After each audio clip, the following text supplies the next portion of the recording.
ഇന്ന് കർത്താവിൻ്റെ അടുത്ത് ഒരു പാരലൈസ്ഡ് ആയിട്ടുള്ള ഒരാളെ 4 പേര് ഒരു കട്ട്ലയിൽ കൊണ്ടുവന്ന് കർത്താവ് എവിടെയാണ് പ്രസംഗിച്ചുകൊണ്ടിരിക്കുന്നത് വെച്ചാൽ കർത്താവിൻ്റെ വീട്ടിലായിരുന്നായിരിക്കും. കാപ്പർനോമിലായതുകൊണ്ട് കർത്താവിൻ്റെ വീട്ടിൽ കർത്താവ് ഉണ്ടെന്ന് അറിഞ്ഞിട്ട് ആൾക്കാർ നിറഞ്ഞു നിൽക്കുന്നു. അപ്പം ഇവർ ഒരു 4 പേര് ഒരു ആളെ കട്ട്ലയിൽ എടുത്തുകൊണ്ട് വരികയാണ്, പാരലൈസ്ഡാണ്. അപ്പോൾ അവർ വന്നപ്പോഴത്തേക്ക് ഇവിടെ അകത്തോട്ട് കയറാൻ സ്ഥലമില്ല. അപ്പോൾ അവരെന്ത് ചെയ്യുന്നു വെച്ചാൽ അവർ തിരിച്ചു പോകാറില്ല, അവർ ആ പെരയുടെ മുകളിൽ കയറിയിട്ട് ആ റൂഫോട് അൺറൂഫ് ചെയ്തെന്നാണ് പറയുന്നത്, ആ റൂഫോട് എടുത്ത് മാറ്റിയിട്ട് ആ കട്ടിൽ അവർ കർത്താവ് ഇരിക്കുന്നിടത്തോട്ട് കട്ടിലോട് ആളെ ഇറക്കുക ചെയ്തു. അപ്പോൾ അവിടെ പറയുന്നുണ്ട് കർത്താവ് അവരുടെ വിശ്വാസം കണ്ടിട്ടെന്ന് പറയുന്നുണ്ട്.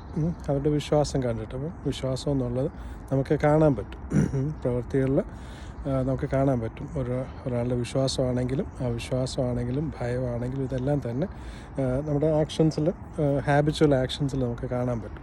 അപ്പം അവർ അത്രയേറെ ആൾക്കാരുള്ളപ്പോഴാണ് എപ്പോഴും അവർ വിശ്വസിക്കുകയാണ് കർത്താവിൻ്റെ അടുത്ത് കൊണ്ടുവന്നു കഴിഞ്ഞാൽ അവരുടെ ആ കൂട്ടുകാരന് സൗഖ്യം വരും എന്നുള്ളത് അവർ വിശ്വസിച്ചിട്ട് കൊണ്ടുവരുവാണ്.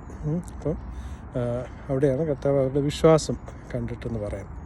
ഇപ്പം കർത്താവ് വിശ്വാസം കണ്ടിട്ട് പറയുന്നുണ്ട്, മകനെ നിൻ്റെ പാപങ്ങൾ മോചിച്ചിരിക്കുന്നു, എന്നിട്ട് ആൾ സുഖപ്പെടുത്തുന്നുമുണ്ട്. അപ്പം ഞാൻ ആലോചിച്ചൊരു കാര്യം എന്ന് പറഞ്ഞാൽ നമുക്ക് പലപ്പോഴും അങ്ങനെയുള്ള കൂട്ടുകാരെന്ന് പറയുന്നത് വളരെ കുറവായിരിക്കും.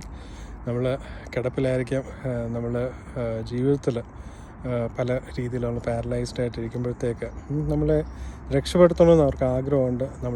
നമ്മൾ ആ ഒരു അവസ്ഥയിൽ നിന്ന് രക്ഷ പ്രാപിക്കണം, നല്ല ഉയർച്ചയിലെത്തണം എന്നൊക്കെ ആഗ്രഹമുള്ള ആൾക്കാരുണ്ട്. അവർക്ക് സ്വന്തമായിട്ട് അവർക്ക് ചിലപ്പം ചെയ്യാൻ പറ്റിയെന്ന് വരത്തില്ല. പക്ഷെ എവിടെയാണ് ഹെൽപ്പ് കിട്ടുന്നതെന്ന് വെച്ചാൽ അത് മനസ്സിലാക്കിയിട്ട് അവരുടെ കൂട്ടുകാരന് വേണ്ടിയിട്ട് അവർ എത്ര അറ്റം വരെ വേണേലും കൂട്ടുകാരനെ ഹെൽപ്പ് ചെയ്യാനായിട്ട് പോകുന്ന ആൾക്കാർ. ഇപ്പോൾ ഇവിടെ ആണെങ്കിൽ പോലും ശരിക്കും പറഞ്ഞാൽ മനുഷ്യൻ്റെ രീതി നോക്കിക്കഴിഞ്ഞാൽ അസാധ്യമെന്ന് വിചാരിക്കുന്ന ഒരു കാര്യം, പക്ഷേ ദൈവത്താൽ അസാധ്യമായിട്ടൊന്നുമില്ല. അതിന്നും അങ്ങനെ തന്നെയാണ്.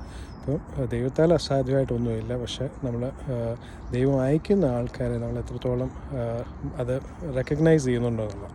അന്ന് അത് കർത്താവായിരുന്നു, അതവർ വിശ്വസിക്കുകയും ദൈവത്തിനാന്ന് വിശ്വസിക്കുകയും മിശിഹായെന്ന് വിശ്വസിക്കുകയൊക്കെ ചെയ്ത് അപ്പോൾ അവർ ഏതറ്റം വരെയും പോയി അവരുടെ കൂട്ടുകാരനെ രക്ഷിക്കാനാണ് നോക്കുന്നത്.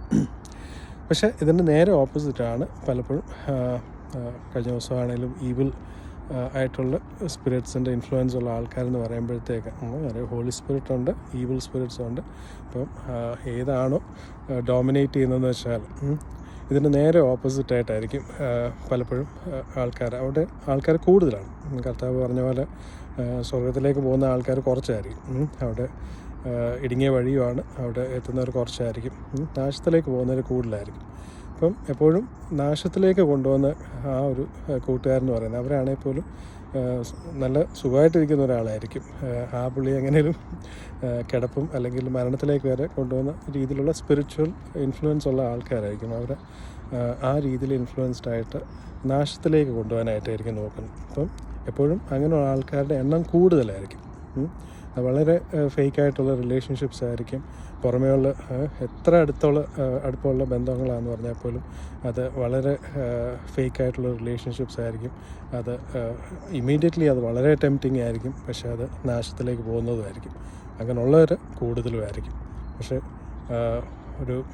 ശരിക്കും നല്ല ഫ്രണ്ട്സ് എന്ന് പറയുന്നത് നന്മയിലേക്ക് കൊണ്ടുവരുന്ന ഫ്രണ്ട്സ് അവരുടെ എണ്ണം കുറവായിരിക്കും. പക്ഷേ അവരുടെ ആഗ്രഹം എന്ന് പറയുന്നത് എപ്പോഴും അവരുടെ ആ ഫ്രണ്ടിനോ അല്ലെങ്കിൽ ആ ഫാമിലി മെമ്പറിനോ ഉയർച്ച ഉണ്ടാവണമെന്ന് ആഗ്രഹിക്കുന്നത് വളരെ വളരെ കുറച്ച് പേരായിരിക്കും. നമ്മളത് റിയലൈസ് ചെയ്യുക, നമ്മുടെ എണ്ണത്തിലല്ല. ഒത്തിരി പേര് നമുക്ക് ഫോളോവേഴ്സും ഫ്രണ്ട്സും ഒക്കെ വെർച്വലായിട്ടുള്ള അതിലല്ല കാര്യം. നമ്മൾ അങ്ങനെയുള്ള ജെന്യുവനായിട്ടുള്ള റിലേഷൻഷിപ്സ് നമ്മൾ റിയലൈസ് ചെയ്യും. അവരാണ് ഇപ്പം ഫെലോഷിപ്പ് ഓഫ് സെയിൻസ് എന്നൊക്കെ ഹീബ്രൂസിൽ പറയുന്ന പോലെ അവരെന്ന് പറഞ്ഞാൽ അവർ കൂടി വരുന്നത് പോലും അങ്ങനെയുള്ള കൂടിവരവ് ഉപേക്ഷിക്കരുതെന്ന് പറയുന്നുണ്ട്. ഫെലോഷിപ്പ് അസംബ്ലി ഓഫ് സെയിൻസ് എന്ന് പറയുന്നത് കാര്യം അവർ കൂടി വരുന്നതെന്ന് പറഞ്ഞാൽ അവർ അന്യോന്യം ഓർമ്മിപ്പിക്കാനാണ് ദൈവം എന്തുമാത്രം നല്ല കാര്യങ്ങൾ നമ്മൾ എക്സ്പെക്റ്റ് ചെയ്യുന്നുള്ളതും നമ്മളെ എക്യൂപ്പ് ചെയ്യുന്നുണ്ടെന്നുള്ളതും എല്ലാം ഓർമ്മിപ്പിക്കാനും അവരുടെ കറക്ഷൻ ഉണ്ടെങ്കിൽ കറക്റ്റ് ചെയ്യാനും ഒക്കെ ഉള്ളൊരു ഗ്രൂപ്പാണത്. അപ്പോൾ അങ്ങനെയുള്ള ഫെലോഷിപ്സ് ഫൊസൈക്ക് ചെയ്യല്ലോ, ഉപേക്ഷിക്കരുതെന്ന് പറയുന്നുണ്ട്. കാര്യം അവിടെയാണ് നമുക്ക് വളർച്ചയുണ്ടാകുന്നത്. മറ്റേത് ഇമ്മീഡിയറ്റ്ലി ഭയങ്കര പ്ലഷറും കാര്യങ്ങളൊക്കെ ഉണ്ടായിരിക്കും, പക്ഷെ അത് എന്നേക്കായിട്ടുള്ള തളർച്ചയിലേക്കായിട്ട് നാശത്തിലേക്കായിരിക്കും അത് പോകുന്നത്. ഓക്കെ, അപ്പോൾ ഒത്തിരി അനുഗ്രഹങ്ങളുണ്ടാകട്ടെ. Thank you.